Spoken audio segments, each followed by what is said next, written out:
मंगलमय मंगलकरण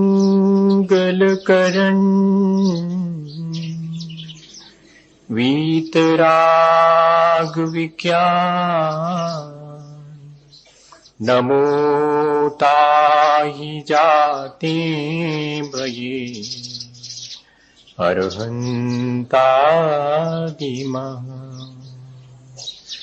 जो विद्याधि सागर सुधी जो विद्याधि सागर सुधी गुरु हैं हितैषी शुद्धात्म में निरत नित्य हितोपदेशी वे पाप ग्रीष्म ऋतु में जल है सयानी पूजून के सतत केवल ज्ञान पाने पूजून के सतत केवल ज्ञान पाने। बोले भगवान महावीर स्वामी के, आचार्य कुंद कुंद स्वामी के, आचार्य गुरुवर विद्यासागर मुनि महाराज के।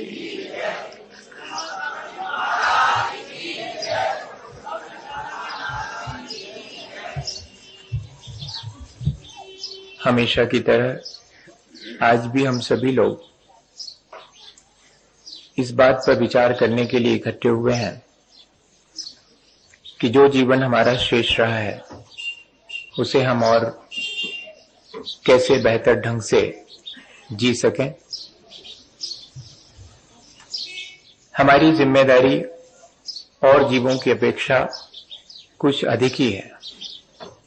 जैसे बहुत अंधेरा हो और किसी के आंख की रोशनी भी चली गई हो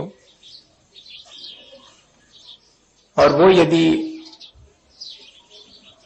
ठीक ठीक चीजों को पहचान ना पाए, रास्ता भटक जाए, तो उसे माफ किया जा सकता है, क्योंकि अंधेरा है और खुद आंखों में ज्योति भी नहीं है। लेकिन जिस व्यक्ति के पास आंखों में ज्योति भी हो, रोशनी भी हो, वो व्यक्ति यदि भटक जाता है तो उसका भटकना उसकी अपनी गाफिलता या कमजोरी कहलाएगा। हमारे पास जिनवाणी की रोशनी है, गुरुओं के द्वारा निरंतर मार्ग प्रदर्शक की तरह हमें सहारा भी मिलता है। लक्ष्य की तरह अनंत भगवान हमें निरंतर बहुत दूर बैठे बैठे प्रेरणा देते रहते हैं कि तुम्हारा अंतिम लक्ष्य तो ये है। इसके बावजूद भी यदि हम अपने जीवन को अच्छा बनाने के लिए कोई विचार नहीं करते हैं या प्रयत्न नहीं करते, तो ये हमारी अपनी कमजोरी मानी जाएगी। हमारी जिम्मेदारी अन्य लोगों से इसलिए भी ज्यादा है क्योंकि छोटे छोटे जीवों में विचार करने की सामर्थ्य नहीं होती। हमारे पास तो हमें मन मिला है और विचार करने की सामर्थ्य है। विचार करने की सामर्थ्य भी जिन लोगों के पास है, उनमें से बहुत से ऐसे लोग हैं जिनके पास प्रयत्न करने की सामर्थ्य नहीं है। नारकी जीव कितना भी प्रयत्न करे, वो उस ऊंचाई को नहीं छू सकता। देवता लोग भी प्रयत्न कितना भी कर लें, वो अपने जीवन में उस ऊंचाई को नहीं छू सकते हैं। छोटे मोटे क्षुद्र जीवों की तो बात ही क्या है। तिर्यंचों में भी कोई नहीं है जो कि भगवत्ता को प्राप्त कर सके, एकमात्र मनुष्य, और मनुष्य में भी कर्म भूमि का मनुष्य, जिसमें कि हमारा नंबर है। हम सब कर्म भूमि के मनुष्य हैं। कितनी बड़ी जिम्मेदारी हमारी है। विचारवान होने के साथ साथ हम जिस दिशा में विचार करना चाहें और जिस विचार को अपने जीवन में आचरण में ढालना चाहें, उस सब की स्वतंत्रता और उस सब की क्षमता हमारे पास है। ये बात हमें कहीं अकेले में बैठ करके और विचार करनी चाहिए। अपनी क्षमता का यदि हमें एक बार हम आकलन कर लें तो शायद हम अपनी क्षमताओं के अनुसार अपने जीवन को ऊंचा उठाने के लिए कोई प्रयत्न भी कर सकते हैं। वरना तो हम लोग विचारवान होने के साथ साथ उन विचारों को निम्न स्तर तक ही ले जाते हैं, ऊंचाई नहीं दे पाते हैं। निम्नतम विचारों का जितना पोषण हम करते हैं, उच्चतम विचारों का उतना पोषण हम नहीं कर पाते हैं। जितनी नेगेटिव फीलिंग हमारे भीतर है, उतनी ही पॉजिटिव थिंकिंग नहीं है हमारे भीतर। खोटी बातें जितने जल्दी हमें प्रभावित करती हैं, भली बातें हमें प्रभावित नहीं कर पाती। कारण बहुत साफ है। हमने अपने पूरे जीवन को बहुत सारी मिथ्या मान्यताओं और धारणाओं पर स्थापित कर लिया है, और उन मिथ्या मान्यताओं और धारणाओं और निम्नतम विचारों का जिन चीजों से पोषण होता है, उन्हीं में हमारा इंटरेस्ट है।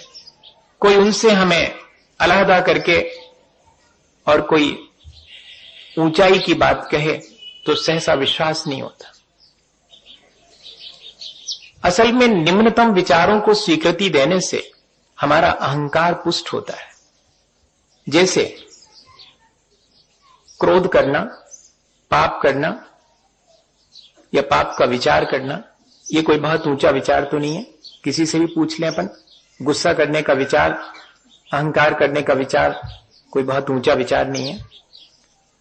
किसी व्यक्ति की निंदा करने का विचार, ये भी बहुत ऊंचा विचार नहीं है।